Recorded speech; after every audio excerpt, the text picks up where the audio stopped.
the best barbers are all seriously engaged in conversation and sort of, coming right at their clients when they're in the chair, right? I mean, that's a big part of it, is learning about your clients, what's interesting to them, keeping the conversation flowing so that they're comfortable in your chair. Don't you think that's an important part of the whole process? I think that's the most important part of the process, because there's a lot of people that are good hair cutters, but I think barbers are a different level of hair cutter. I think it's more intimate, really, because think about it like this: if you just wanted a good haircut, you're gonna go to a generic salon chain, right, or a barber salon chain. But people come to small town barbers or barbershops for conversation and being personable. It's having a personal barber. It's you only need a few people like that in your lifetime. Typically, it's your barber, your doctor, and a few other people. And how many other people just come in here just to vent or are having a tough day and they just want to, boost themselves a little bit. It's therapeutic, right? It really is. Yeah. It really is. For lack of better terms, I guess you could say it's headspace. Headspace, right? There you right. go. What about the last C on your list? What do we got now? Community. Community, all right. So that's where the gratefulness comes in. So giving back even time or finding some way. I feel like being a barber, you have one of the best outlets in your community because of how many people you see. And when you give your time to your community and you care about your community, they'll give back to you.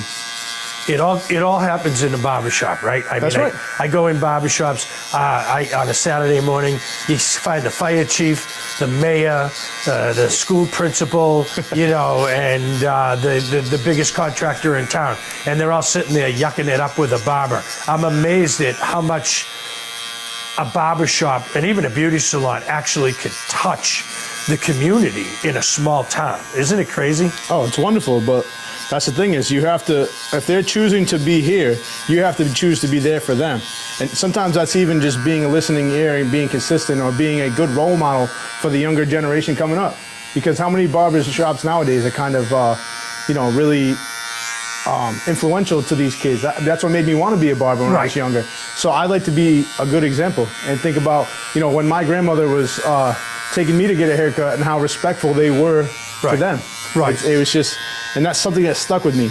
Well, barbering's really changed over the years. I mean, when I was a kid, and I'm going way back to the 70s, barbers were showing up to work in a suit and tie, not a suit, like a vest and a tie, a button-down shirt, and in some cases, my guy was singing opera while he was cutting my hair. And now, obviously, the culture of barbering has changed. Absolutely. And so I think that it's probably one of the more sought after technical trades that a young kid could go for without actually getting his hands dirty. Right.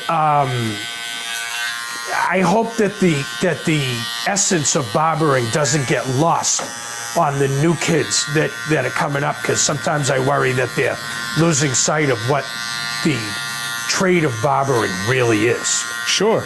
I think that having a good mentor early on in your having a good mentor early on in your your personal journey is very important. And you want someone who's going to give to you as much information, as much rent as you're going to give to them, because information is meant for sharing.